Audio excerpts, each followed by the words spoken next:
My mother did terrible things to my little sister. Alice's voice quivered as she desperately tried to convey the danger they were in to the police. At first, some of the officers dismissed her pleas, thinking she was just a frustrated 12-year-old lashing out at her parents. But their skepticism dissolved the moment they saw the jagged scars etched across her skin. This is the heart-wrenching story of Alice's life. A journey of unimaginable pain and the bravery that carried her through. The house once held echoes of laughter, the warmth of a family bound together. But those days were long gone, swallowed by the cold void left after Isabella's husband abandoned her. Now Isabella moved like a shadow, her face hollowed by disappointment and resentment. The bottle in her hand had become her closest companion, dulling the sharp edge of her own misery. But at the same time, it sharpened her cruelty toward those who should have been her source of solace. Alice, only 12, had learned to move quietly. She tiptoed through the house like a ghost, her heart constantly thudding in her chest, always bracing for the next blow, whether it be Isabella's sharp words or the sting of her hand. The transformation in her mother had been gradual, but now it was complete. Isabella was no longer the loving woman Alice remembered from the distant past. Now she was someone else entirely, someone who hated her own children for reasons Alice couldn't quite understand. It wasn't just the physical pain that hurt Alice, it was the coldness in her mother's eyes, the bitterness that seemed to cling to the air whenever she entered the room. Isabella had been reduced to a cruel tyrant, lashing out at anything and anyone within her reach. Even baby Carrie wasn't spared. Only a year old, the innocent toddler became a target for Isabella's unpredictable rage. Alice often found herself standing between her mother and her little sister, feeling the responsibility to protect Carrie, but powerless to truly stop the assaults. "You think I wanted this life?" Isabella's voice slurred one evening as Alice quietly tried to clean up the mess left on the kitchen table. Sam, Isabella's new boyfriend, lounged on the couch, ignoring the confrontation as if it were part of the furniture. He never intervened. If anything, he encouraged it. Sam liked having Alice around as a makeshift maid, an invisible presence to serve his whims while he sank deeper into the worn cushions of the living room couch. Alice remained silent, focusing on the sponge in her hand. The water felt cold and rough, but it was better to scrub the table than to meet her mother's eyes. Eye contact was dangerous. It was an invitation for more cruelty. "Look at me when I'm talking to you!" Isabella's voice cracked with sudden fury, and the back of her hand followed soon after, landing across Alice's cheek with a sharp slap. Alice didn't cry. She had learned not to. Instead, she stood frozen, waiting for the storm to pass, hoping Isabella would lose interest quickly. Behind her, Carrie let out a soft whimper from her playpen, sensing the tension in the air, but too young to understand what was happening. "Useless!" Isabella spat, staggering away toward the living room, where Sam muttered something about getting another drink. Alice's cheek burned, but the pain was insignificant compared to the ache in her chest. She stared at Carrie, who was playing with a worn-out teddy bear, oblivious to the cruelty around her. For a moment, Alice felt an overwhelming wave of protectiveness. She needed to get out, not just for herself, but for Carrie. The house had become a prison, a place of fear and isolation. There were no friends, no neighbors who came by. The outside world moved on, indifferent to the nightmare that unfolded behind the closed doors of this broken family. Alice's hatred toward Isabella grew with each passing day. It was a quiet, simmering hatred, fueled by the relentless cruelty and the suffocating feeling of being trapped.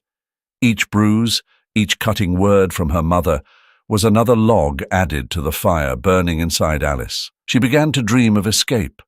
She fantasized about running away, taking Carrie with her and disappearing somewhere far away where they could be safe. But she knew it wasn't that simple. At 12 years old, Alice didn't have the means or the knowledge to leave. All she could do was endure. But the thought of freedom kept her going, kept her sane. One night, after another particularly violent outburst from Isabella, Alice lay awake in her small bed, listening to the soft breathing of Carrie beside her. The darkness of the room felt suffocating, but within it, Alice made a silent vow. She would survive. She would protect Carrie. And one day they would leave this house, no matter what it took. Isabella might have taken their happiness, but Alice still had hope. Small, fragile, but enough to keep her going. For now, that would have to be enough. Alice stood on the corner of the street, the basket of candy clutched tightly in her small hands. The chill of the evening air cut through her thin sweater, making her shiver. People passed her without a glance, their faces blurred with indifference. Each rejection, each hurried step past her, chipped away at her confidence. Alice, Isabella's voice echoed in her mind. The words were harsh, slicing through any remaining hope. If you don't bring home enough money, Carrie will suffer. It's all on you now. She wanted to scream, to protest, to tell her mother that it wasn't fair. But that was pointless. Isabella had stopped caring long ago. The only thing that mattered to her now was how much Alice could bring home from selling candy on the streets. Alice took a deep breath, trying to swallow the lump in her throat. She couldn't cry. Not here. She had to be strong for Carrie. As she walked deeper into the crowded marketplace, she felt the weight of every coin she didn't have. A man in a suit brushed past her, sneering at the sight of her ragged clothes. She held out the basket timidly. "Candy, sir?" Her voice barely rose above the noise. The man ignored her. He wasn't the first, and he wouldn't be the last. "Why don't you just go home, beggar?" A group of boys no older than 12 stood across the street, watching her. One of them stepped forward, his grin malicious. "You think anyone's going to buy your trash?" Alice's grip tightened on the basket. She knew better than to answer back. The last time she did, they knocked her down and scattered her candy into the gutter. Isabella had been furious that night. But tonight, she wasn't fast enough. One of the boys grabbed the basket from her hands and tossed it into the road. Candy spilled out, rolling into the dirty puddles that lined the street. Alice darted forward, trying to salvage what she could, but it was useless. The boys laughed, disappearing into the crowd as if nothing had happened. Her knees hit the wet ground, her hands trembling as she picked up the ruined sweets. Tears threatened to spill, but she held them back. Crying wouldn't help. It never did. By the time she returned home, the basket was nearly empty. Her heart sank as she heard Carrie's weak cough from the other room. The little girl was wrapped in a thin blanket, her cheeks pale from hunger. "I'm sorry, Carrie," Alice whispered, sitting beside her. Carrie's large eyes looked up at her with trust, despite the growling hunger in her belly. It was the kind of trust that only a child could give, unaware of how badly Alice had failed today. "I'll get more tomorrow," Alice promised, brushing a hand over her sister's forehead. "I'll bring back enough food, I swear it." Carrie nodded weakly, not fully understanding, but trusting her sister anyway. Alice sat back, feeling the crushing weight of her failure. Her hands were shaking, her body exhausted, but her mind raced. She had to find a way. If not for herself, then for Carrie. The next day she was back on the same street, this time with fewer candies in her basket, but more determination in her heart. She wasn't going to let them win, the boys or the sneering adults. She wasn't going to let her sister starve. As she moved through the crowd, her eyes scanned every face, searching for kindness or at least a moment of sympathy. Each time she was met with cold indifference, but she refused to give up. The sun dipped lower in the sky, and her stomach growled in protest. But Alice didn't leave her spot. She couldn't. Not until she had enough. She thought of Carrie back home, waiting, hoping for something to eat. The image of her sister's pale face flashed through her mind, and it gave her strength. This wasn't about her. It was about survival. Carrie's survival. The night fell, casting long shadows over the market, and still she stood. Tomorrow, she would return. Tomorrow, she would try again. But for tonight, Alice carried the heavy burden of failure on her young shoulders. Alice stepped into the quiet house, the usual hum of Carrie's voice absent. A wave of unease washed over her as she glanced around the empty living room. The air felt thick, too still, like something had just happened. "Carrie," she called out, moving toward the small bedroom at the back of the house. Nothing. Her heart started to race. Carrie was always there, playing with her dolls or reading one of the old books Alice had given her.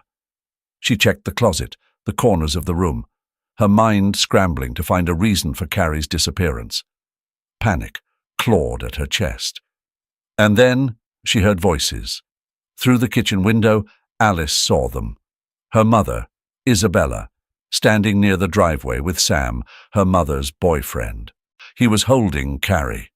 Alice's stomach turned. Something wasn't right. The way her mother glanced around, the hushed, hurried conversation between them, it all felt wrong. Alice edged closer to the window, her hands trembling. Sam was talking about bring children cross the border and keeping quiet until it's done. Alice's breath hitched. Her mind raced, trying to make sense of the words. Crossing the border. With Carrie. She blinked, her pulse drumming loudly in her ears. Isabella, always so composed, handed Carrie over to Sam. "You know what to do. Make sure no one sees you," she said, her voice low but steady. Alice froze. It was as if the ground beneath her gave way. Her mother's tone wasn't panicked or concerned. It was calm, deliberate. In that instant, everything clicked. Alice's worst fears took shape. She shoved the door open and ran toward them, not thinking, just acting. "No, give her back." Her voice cracked as she lunged toward Sam, trying to snatch Carrie from his arms. But her mother moved quickly, stepping between them. "Alice, stop!" Isabella's voice was sharp, cutting through the air like a knife. "No, you can't just take her. What are you doing?" Alice's chest tightened with fear, the desperation in her voice undeniable. Isabella's expression hardened, her grip firm on Alice's arm. "Listen to me," she hissed, dragging Alice a step back. "If you say one word about this to anyone, I'll make sure you're the next one sold. And not to someone like Sam. To a place far worse." Alice's blood ran cold. The menace in her mother's voice was unmistakable. This wasn't a bluff. Isabella was serious. For a moment Alice couldn't speak, couldn't move. Her mother's face, so familiar, now twisted into something monstrous, was almost unrecognizable. Carrie whimpered in Sam's arms, her tiny hands reaching out for Alice. Alice wanted to scream, wanted to fight, but her mother's words had stolen all the strength from her limbs. She felt small, helpless, the weight of her mother's power suffocating her. Isabella had always been in control, always dictated what happened in their lives. And now that control had turned sinister. "You can't do this," Alice whispered, her voice shaky, tears stinging her eyes. "I can, and I will," Isabella said coldly, releasing her grip on Alice's arm. "Now, go inside." Alice staggered back, her body moving on instinct, the fight in her draining away. She watched as Sam carried Carrie toward his car, the backseat door already open, waiting. This can't be happening, she thought, but it was. It was happening, and there was nothing she could do to stop it. Isabella stood there, arms crossed, watching Alice, daring her to defy her again. Alice looked into her mother's eyes, searching for some flicker of humanity, of regret. But there was nothing, just cold calculation. She turned away, walking back to the house, the weight of her mother's threat pressing down on her chest. Her mind whirled with thoughts of what to do, of how to save Carrie. She knew she couldn't just let it happen. Carrie was her responsibility, her sister, but the fear of what Isabella might do paralyzed her, leaving her trapped between action and terror. Inside, Alice leaned against the wall, sliding down to the floor, her heart pounding in her chest. Tears streamed down her face as she clenched her fists, struggling with the impossible decision before her. She had to do something, anything. But how? How could she stand up to Isabella? The house was silent now, but the weight of what had just transpired hung in the air like a storm cloud, dark and suffocating. Alice sat on the corner of the dimly lit street, her small hands trembling as she arranged the few candy boxes she had left to sell. The chill in the air seeped into her bones, but it wasn't just the cold making her shiver. Her ears caught the faint whispers of a boy, his voice rough and worn from life on the streets. He spoke about children being taken across the border, their fates sealed by the cruelty of those who trafficked them. Torture, he said, until death was their only release. Alice's heart pounded in her chest, the blood roaring in her ears as fear gripped her. But there, deep inside her fragile 12-year-old body, something stronger stirred, the fierce love she had for Carrie. Her younger sister was all that mattered, the reason she endured each day under the oppressive weight of Isabel's cruelty. The stories of children disappearing echoed too close to her reality. She couldn't stand idly by any longer. Pushing herself up from the cold pavement, Alice made her way to the police station, her small figure slipping through the night like a shadow. When she entered, the fluorescent lights overhead flickered ominously. The officers barely glanced her way, too occupied with their paperwork to notice the urgency in her wide eyes. "I need help," Alice said, her voice shaking. "Children are being taken. Across the border. They're being hurt." One of the officers, a heavy-set man with a dismissive grin, waved her off. "Kid, I think you've been watching too many crime shows. Where are your parents?" I don't have—" she started, but her words were cut off by another officer's laughter. "Nah, don't worry, sweetheart. Go home. No one's taking kids anywhere." Alice stood her ground, but her resolve started to crumble. Tears prickled her eyes, but she refused to cry. She was about to turn and leave when a quiet but firm voice stopped her. "Alice? Is it?" She looked up to see an older woman, her grey hair pulled back tightly, eyes sharp behind wire-rimmed glasses. The badge on her uniform read, Bran. Unlike the others, she didn't dismiss Alice's ragged appearance or the bruises peeking from beneath her sleeves. "Why don't you tell me what's going on?" Officer Brand asked, her voice calm, understanding. Alice hesitated for a moment, unsure if this woman would really listen, but the kindness in Brand's gaze was enough to make her take a chance. She quickly told her everything. The strange men, the whispers she'd overheard, the children being trafficked. She was scared, but the thought of losing Carrie made her push through. When Alice finished, Brand's eyes darkened. "Come with me," she said, standing up and grabbing her coat. "We're going to your house." As they walked, Alice felt the weight of the moment pressing on her. What if Isabel found out? What if the police couldn't help after all? But she knew she had no choice. Carrie's life could depend on this. When they reached Alice's home, the stench of alcohol hit Brand the moment they stepped inside. The place was a mess, broken bottles littering the floor and the air heavy with neglect. Isabel lay sprawled on the couch, barely conscious, a bottle of whiskey still clutched in her hand. Brand's face hardened. She didn't say a word, but Alice could feel the tension in her body. The officer quickly stepped outside to call for backup, her voice low but urgent as she explained the situation to the social services. Minutes later, the house was swarming with officers. Isabel, still dazed, barely resisted as they tried to arrest her. But just as they were about to cuff her, she slipped out of their grasp, disappearing into the night with a speed that shocked everyone. It seemed like a failure, but Alice didn't know that this was part of Brand's plan all along.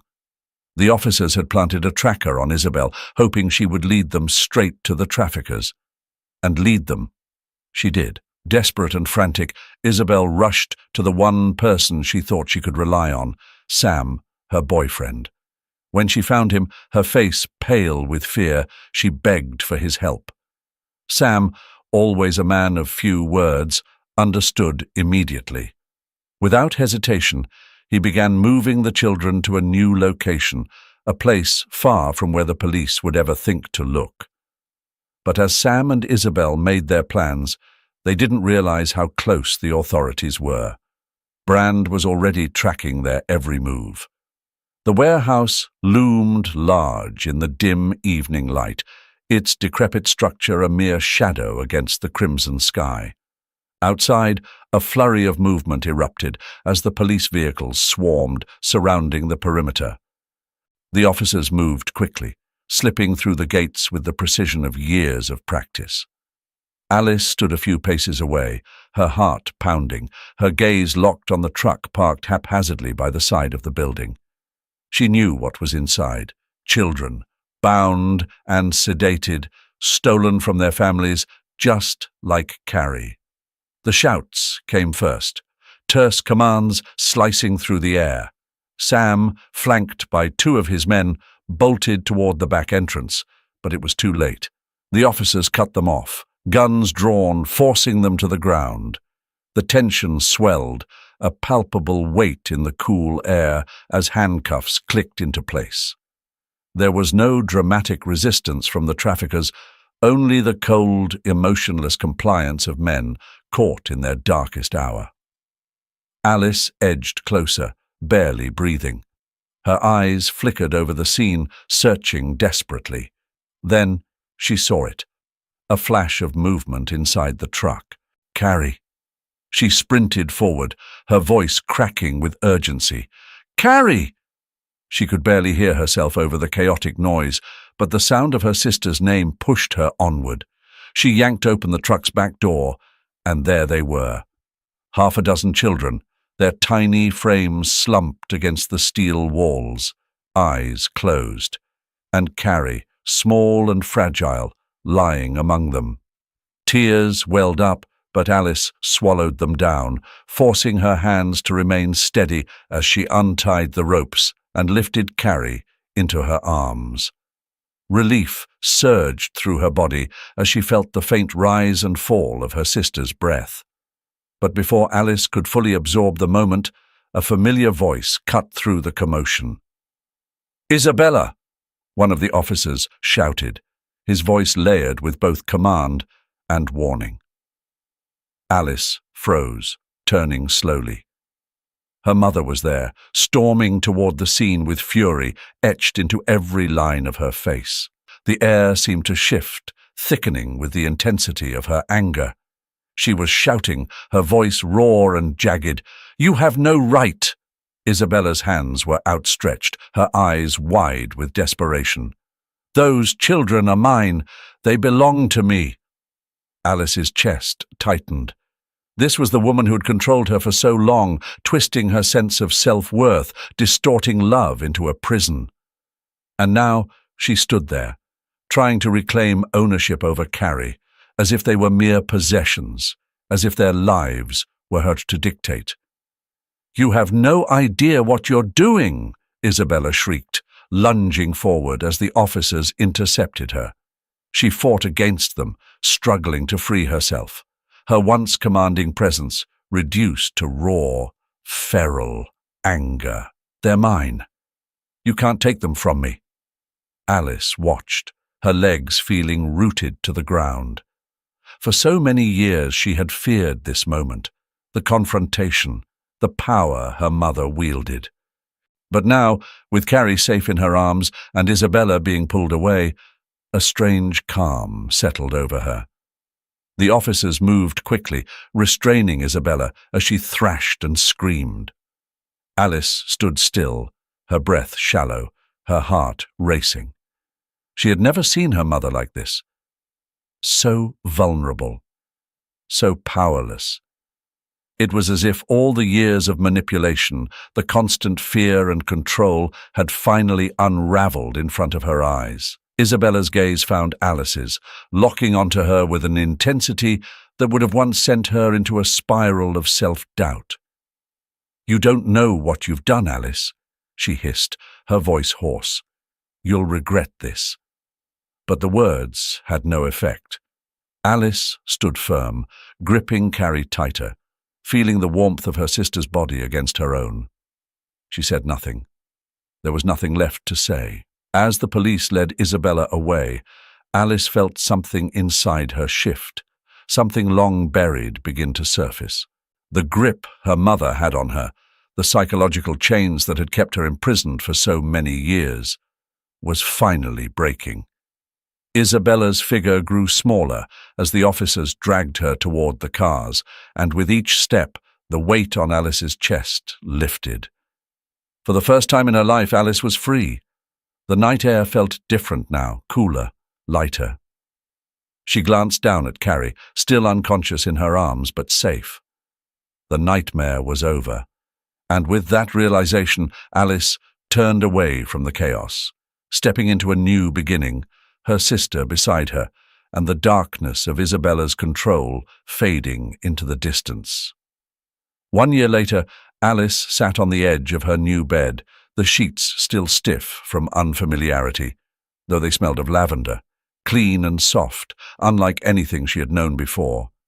The room was warm, illuminated by soft light filtering through the sheer curtains. Carrie lay asleep in the next bed, her small body curled into itself, exhausted from the day's events. Alice could hear her soft breathing, a quiet reminder of her presence, grounding her in this new reality. The family that had taken them in, the Millers, Sarah and Mark, were kind. Miller offered warm smiles, gentle words and open arms, something she hadn't experienced in years. But kindness wasn't something Alice trusted anymore. She remembered how easily love could turn into control and comfort into captivity. Mrs. Miller had tucked them into bed earlier, whispering soothing words that Carrie had melted into. Alice hadn't spoken much. She felt the weight of Mrs. Miller's eyes on her as she had kissed Carrie's forehead. But Alice had turned away, her defenses still up, guarding the part of her that had been hurt too many times before. As night descended, Alice tried to close her eyes, but sleep wouldn't come. Instead, the same haunting thoughts circled in her mind. What if this was all temporary? What if they woke up and everything was gone again? Her heart clenched at the thought of Isabella, the woman who had controlled them for so long. Isabella might not be physically present anymore, but her shadow still lingered in Alice's mind, reminding her of the danger that could return at any moment. What if Isabella came back? What if she took Carrie away again? The room suddenly felt too quiet. Alice's chest tightened. She pulled the quilt around her and slipped out of bed, her bare feet padding softly on the hardwood floor. She tiptoed to the window, drawing the curtains slightly to peer out into the night. The street was empty, bathed in the soft glow of the lamppost. The peacefulness outside felt foreign, as though the calmness itself was a trick. She heard a faint sound behind her and turned to see Carrie, shifting in her sleep. her brow furrowing, as if she, too, felt the unease of the night. Alice's heart ached for her little sister. She had promised herself that she would never let anything bad happen to Carrie again. But could she really protect her in this new world? Could she trust the Millers, or anyone for that matter, to keep them safe? Outside, the sun hung low in the sky, casting long shadows across the yard, but inside, the room was still. Memories of Isabella lingered, dark and heavy, as if they were etched into her very skin. Her chest tightened, and she found herself staring at her reflection, unable to shake the ghost of her mother. Isabella's voice echoed in her mind, sharp and cold. "You'll never escape this, Alice. You belong to me." The words clung to her like a curse, even though she was far away from that house now. Safe, they said. Her new family had given her everything: love, protection, a home. Yet the scars run deep, not the kind that healed. These were the ones that twisted inside her, invisible but persistent. "Alice?" Carrie's soft voice broke through her thoughts. Alice turned to see her younger sister standing in the doorway, her eyes wide with concern. "What's wrong?" Carrie asked, stepping closer. Alice forced a smile, though it felt like a mask. "Nothing. I'm just thinking." Carrie nodded, but Alice could see the worry in her face. It was moments like these that reminded her of the promise she had made. The night they had fled from Isabella, Alice had vowed to protect her sister, no matter the cost. She had whispered it to Carrie as they huddled in the dark, afraid of every shadow that moved. "I'll never let anyone hurt you again," she'd said, and she meant it. "I won't let anything happen to you," Alice whispered now, more to herself than to Carrie. Carrie tilted her head, puzzled. "I know," she said softly. "You always protect me." But Alice wondered if she really could. She couldn't even protect herself from the memories that stalked her every night. Her fists clenched at the thought. She had to be stronger. For Carrie. "You're always safe now," Alice added, a little louder this time, trying to convince herself as much as her sister. "No one's going to hurt us." Carrie smiled, a small, hopeful smile, and Alice felt a warmth she hadn't known in years. Her adoptive parents had promised her that safety, too. They were nothing like Isabella, nothing like the chaos and pain she had known. Every day they showed her kindness, patience, things she didn't know how to accept at first, but they never gave up on her. "Alice?" It was their father's voice this time, gentle but firm. He stood in the hallway, watching them. "Dinner's ready. Come down when you're ready, okay?" She nodded, grateful for the momentary distraction. He had always given her space, never pushed her to talk about things she wasn't ready to share, and for that, she was thankful. She wasn't ready yet, not for those conversations. After her father left, Sarah crossed the room and stood next to her, placing a hand gently on her shoulder. Alice stiffened, but didn't pull away. "I know this is all new and probably scary," Sarah said softly. "It's okay to feel unsure. But you and Carrie are safe here, I promise." Alice swallowed, the words sitting heavy in her throat. She wanted to believe her. She really did. But promises had been broken before, and she wasn't sure if she could bear it again if this promise was, too. "Carrie, she seems to like it here," Alice said, her voice betraying the small sliver of hope she still held on to. "She does.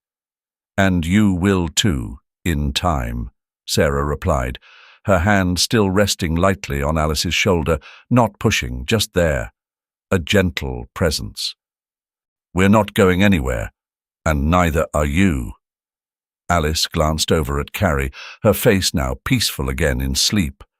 The fear in her chest hadn't vanished, but Sarah's words settled somewhere deep inside her, like a seed planted but not yet grown. Maybe, just maybe, this could be a place where they could heal. Alone again, Alice took a deep breath. Her new life felt foreign sometimes, like wearing clothes that didn't quite fit, but it was better than the past. She knew that much. And little by little, the weight of those years with Isabella was lifting. There were still bad days, days when her mind pulled her back into the darkness, but those days were fewer now. And the more time she spent with her new family, the more she realized that she could have a future. Alice stared out the window again, her thoughts quieter now. The house was warm, the smells of dinner drifting up the stairs, and for the first time in what felt like forever, she wasn't afraid of the night. She still wasn't whole, but she was healing. Slowly, her father's words echoed in her mind. "Come down when you're ready." She was getting closer. With one last glance at the fading sunlight, Alice stood and walked downstairs towards the family that had helped her begin to let go of the past. The early morning sunlight trickled through the curtains, casting soft golden streaks across the wooden floor. Alice sat at the window, her eyes following the quiet rhythm of the garden below. Carrie, her little sister, giggled as she chased butterflies, her laughter carrying across the yard. It was a scene Alice had only recently learned to cherish, an unfamiliar sense of peace washing over her. She hadn't always been able to appreciate such moments. The shadows of their past still lingered, but they no longer dominated her thoughts. There was space now, space for the calm, the quiet, and most importantly, for hope. Alice pressed her palm against the window pane, watching Carrie's carefree dance. Her heart swelled with a feeling she couldn't quite place. Not happiness, not entirely, but something softer, more fragile, a quiet contentment. "Carrie, careful," Alice called out, her voice gentle but firm. Her little sister paused only for a moment, flashing Alice a wide grin before darting off toward the flower bed. Alice sighed, leaning back into her chair. The days were different now, quieter, softer. There were no more sleepless nights filled with fear, no more waking in cold sweats at the slightest sound. The house they now called home was a sanctuary, a place where the echoes of their old life had no power. She glanced toward the door, listening for the familiar sounds of movement in the house. Their new guardians, kind, patient people, were somewhere nearby, always close enough to reassure Alice, but far enough to give her space. She hadn't realized how much she needed that space, the time to heal. And slowly, surely, the pain had begun to dull, replaced by moments like this, simple, ordinary moments that had once seemed impossible. Alice turned back to the window, her eyes lingering on the way. The sunlight filtered through the leaves, casting intricate shadows on the grass below. It was beautiful in a way she hadn't noticed before. Carrie's laughter rang out again, louder this time. Alice smiled, despite herself. It was those small joys that had started to pull her from the fog. Carrie's laughter, the smell of fresh bread in the mornings, the warmth of the sun on her skin. They were small things, fragile in their simplicity, but they anchored her to this new life, this new beginning. Alice lingered at the window for a few moments longer, her gaze fixed on Carrie as she twirled in the garden, arms outstretched, as if trying to embrace the sky. The sight brought a small, unbidden smile to Alice's lips. She had never imagined feeling safe again, not like this. The security of their new home, the constancy of their new family. It was something she had only dared to hope for in the darkest moments. But now, it was real. It was her life. As she stood and made her way to the kitchen, Alice's thoughts wandered to the future. It wasn't something she had allowed herself to think about before. The past had always been too heavy, too painful, and the future too uncertain. But now, with each passing day, the weight seemed to lift just a little more. She was going back to school next week. It still felt strange, the idea of returning to something as normal as education, but there was a part of her that was excited. Nervous, yes, but also eager. In the kitchen, their new parent were preparing sandwiches. Carrie had come in, her face flushed from the excitement of the garden. She hopped onto a stool, chatting away about the butterflies she had seen. "Did you catch any?" Alice asked, her tone light, playful. Carrie shook her head, grinning. "They're too fast." Alice laughed softly, the sound surprising even her. It was easy now, these small conversations, these moments where the world felt normal, where the weight of everything they had been through seemed to fade into the background. As they sat down for lunch, Alice looked around the table at the faces surrounding her. Carrie, Mark, Sarah. It felt complete, this new family. And for the first time in a long time, Alice allowed herself to believe that the future might hold something good, something hopeful. This, she thought as she reached for her sandwich, was what peace felt like, and she wasn't going to let it slip away. Thank you for staying with us until the end of Alice's incredible journey. Her story of pain, survival, and unshakable courage reminds us all of the strength that lies within, even in the darkest of times. If you found this story as moving as we did, don't forget to hit that like button, subscribe for more powerful content, and share Alice's story with those who need a reminder of the human spirit's resilience. Let's keep the conversation going in the comments. What part of Alice's journey impacted you the most? Until next time, stay strong, stay inspired.